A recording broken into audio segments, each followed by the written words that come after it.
குடிக்க தண்ணீர் இல்லை என்று ஏங்குகிறோம். கடற்கரையில் வாழுகின்ற மக்களும் ஏங்குகிறோம்.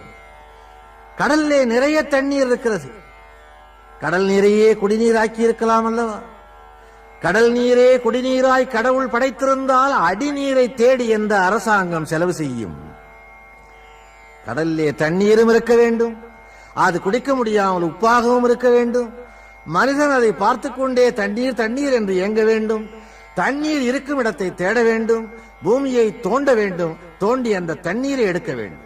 ஒரு தண்ணீரை எடுப்பதற்கே ஒரு மனிதன் இவ்வளவு சிரமப்பட வேண்டுமானால் என்னை அடைவதற்கு நீ எவ்வளவு சிரமப்பட வேண்டியிருக்கும் என்று காட்டுவதே ஆண்டவனுடைய படைப்பின் மூல நோக்கமாகும்.